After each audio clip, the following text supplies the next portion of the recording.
सती का प्रश्न तथा उसके उत्तर में भगवान शिव द्वारा ज्ञान एवं नवधा भक्ति के स्वरूप का विवेचन।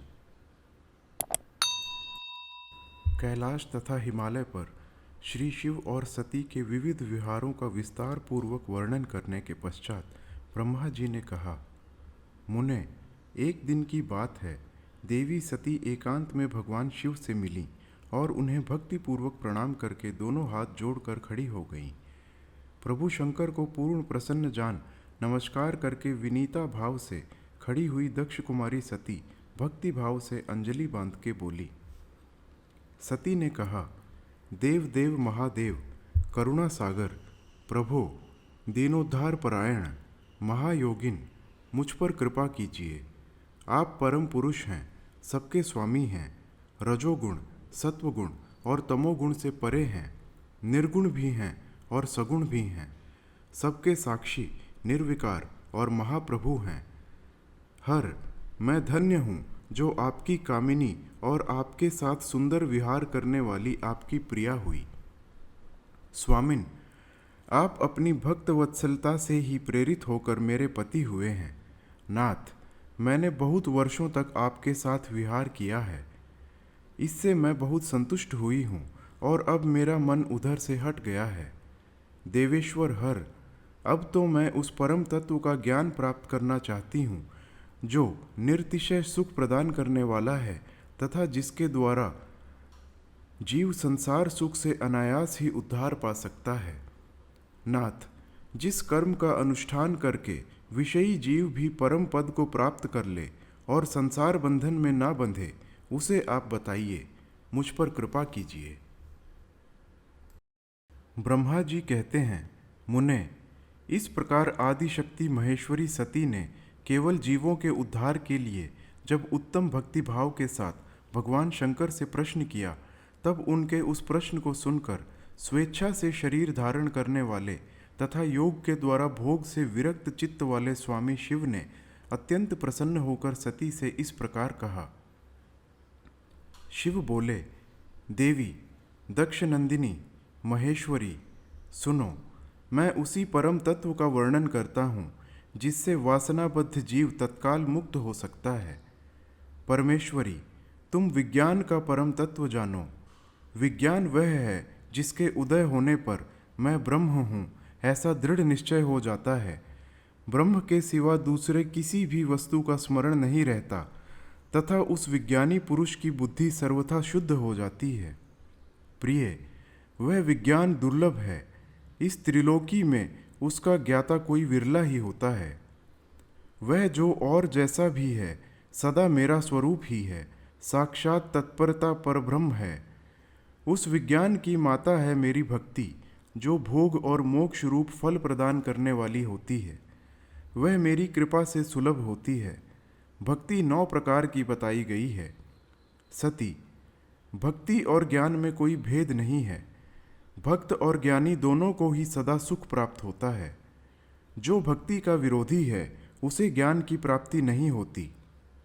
देवी, मैं सदा भक्त के अधीन रहता हूँ और भक्ति के प्रभाव से जातिहीन नीच मनुष्यों के घरों में भी चला जाता हूँ, इसमें संशय नहीं है।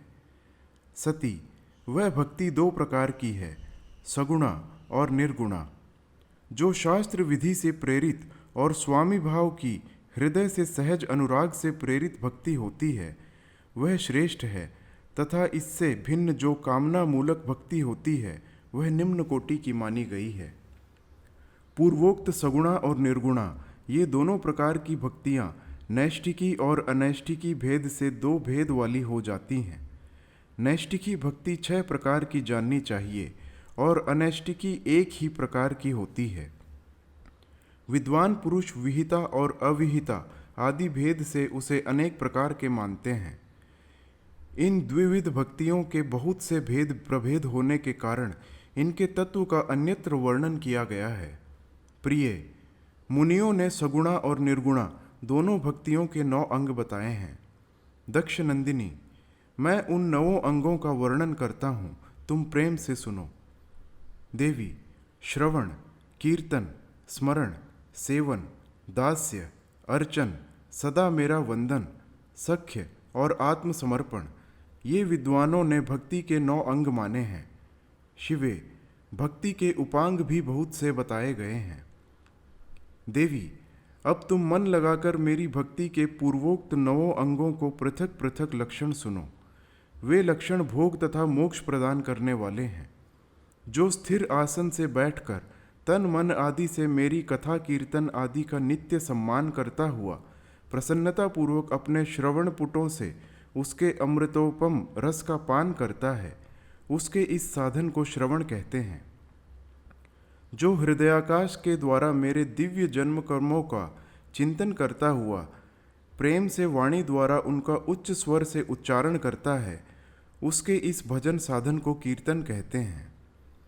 देवी, मुझ नित्य महेश्वर को सदा और सर्वत्र व्यापक जानकर जो संसार में निरंतर निर्भय रहता है, उसी को स्मरण कहा गया है। अरुणोदय से लेकर हर समय सेव्य की अनुकूलता का ध्यान रखते हुए हृदय और इंद्रियों से जो निरंतर सेवा की जाती है, वही सेवन भक्ति है। अपने को प्रभु का किंकर समझकर हृदयामृत के भोग से स्वामी का सदा प्रिय संपादन करना दास्य कहा गया है। अपने धन वैभव के अनुसार शास्त्रीय विधि से मुझ परमात्मा को सदा पाद्य आदि 16 उपचारों का जो समर्पण करना है, उसे अर्चन कहते हैं। मन से ध्यान और वाणी से वंदनात्मक मंत्रों के उच्चारण पूर्वक 8 अंगों से भूतल का स्पर्श करते हुए जो इष्ट देव को नमस्कार किया जाता है, उसे वंदन कहते हैं। ईश्वर मंगल या अमंगल जो कुछ भी करता है, वह सब मेरे मंगल के लिए ही है, ऐसा दृढ़ विश्वास रखना सख्य भक्ति का लक्षण है। देह आदि जो कुछ भी अपनी कही जाने वाली वस्तु है, वह सब भगवान की प्रसन्नता के लिए उन्हीं को समर्पित करके अपने निर्वाह के लिए कुछ बचा कर न रखना अथवा निर्वाह की चिंता से भी रहित हो जाना आत्मसमर्पण कहलाता है। ये मेरी भक्ति के 9 अंग हैं जो भोग और मोक्ष प्रदान करने वाले हैं। इनसे ज्ञान का प्राकट्य होता है तथा ये सब साधन मुझे अत्यंत प्रिय हैं। मेरी भक्ति के बहुत से उपांग भी कहे गए हैं, जैसे बिल्व आदि का सेवन करना। इनको विचार से समझ कर लेना चाहिए। प्रिय, इस प्रकार मेरी सांगोपांग भक्ति सबसे उत्तम है। यह ज्ञान वैराग्य की जननी है और मुक्ति इसकी दासी है। यह सदा सब साधनों से ऊपर विराजमान है। इसके द्वारा संपूर्ण कर्मों के फल की प्राप्ति होती है। यह भक्ति मुझे सदा तुम्हारे समान ही प्रिय है। जिसके चित्त में नित्य निरंतर यह भक्ति निवास करती है, वह साधक मुझे अत्यंत प्यारा है।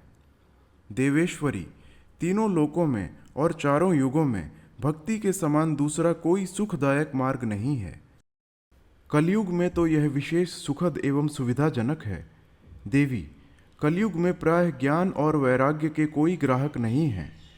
इसीलिए वे दोनों वृद्ध, उत्साह शून्य और जर्जर हो गए हैं।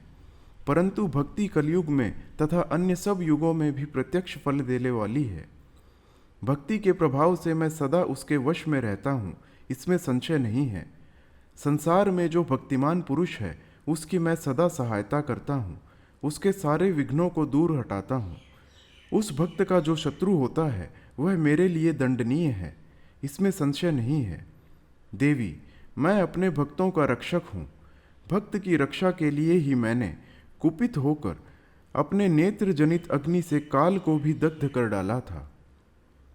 प्रिय, भक्त के लिए मैं पूर्व काल में सूर्य पर भी अत्यंत क्रुद्ध हो उठा था और शूल लेकर मैंने उन्हें मार भगाया था। देवी, भक्त के लिए मैंने सैन्य सहित रावण को भी क्रोधपूर्वक त्याग दिया और उसके प्रति कोई पक्षपात नहीं किया। सती, देवेश्वरी, बहुत कहने से क्या लाभ, मैं सदा ही भक्त के अधीन रहता हूँ और भक्ति करने वाले पुरुष के अत्यंत वश में हो जाता हूँ। ब्रह्मा जी कहते हैं, नारद, इस प्रकार भक्त का महत्व सुनकर दक्ष कन्या सती को बड़ा हर्ष हुआ। उन्होंने अत्यंत प्रसन्नतापूर्वक भगवान शिव को मन ही मन प्रणाम किया। मुने, सती देवी ने पुनः भक्ति कांड विषयक शास्त्र के विषय में भक्तिपूर्वक पूछा। उन्होंने जिज्ञासा की कि लोक में सुखदायक तथा जीवों के उद्धार के साधनों का प्रतिपादक है, वह शास्त्र कौन सा है। उन्होंने यंत्र, मंत्र, शास्त्र, उसके महात्म्य तथा अन्य जीवोद्धारक धर्ममय साधनों के विषय में विशेष रूप से जानने की इच्छा प्रकट की। सती के इस प्रकार प्रश्न को सुनकर शंकर जी के मन में बड़ी प्रसन्नता हुई। उन्होंने जीवों के उद्धार के लिए सब शास्त्रों का प्रेम पूर्वक वर्णन किया। महेश्वर ने पांचों अंगों सहित तंत्र शास्त्र, यंत्र शास्त्र तथा भिन्न भिन्न देवेश्वरों की महिमा का वर्णन किया। मुनीश्वर इतिहास कथा सहित उन देवताओं के भक्तों की महिमा का, वर्णाश्रम धर्मों तथा राजधर्मों का भी निरूपण किया। पुत्र और स्त्री के धर्म की महिमा का, कभी नष्ट न होने वाले वर्णाश्रम धर्म का और जीवों को सुख देने वाले वैदिक शास्त्र तथा ज्योतिष शास्त्र का भी वर्णन किया। महेश्वर ने कृपा करके उत्तम सामुद्रिक शास्त्र का तथा और बहुत से शास्त्रों का तत्वतः वर्णन किया। इस प्रकार लोकोपकार करने के लिए सद्गुण संपन्न शरीर धारण करने वाले, त्रिलोक सुखदायक और सर्वज्ञ सती शिव हिमालय के कैलाश शिखर पर तथा अन्यान्य स्थानों में नाना प्रकार की लीलाएं करते थे। ये दोनों दंपति साक्षात परब्रह्म स्वरूप हैं।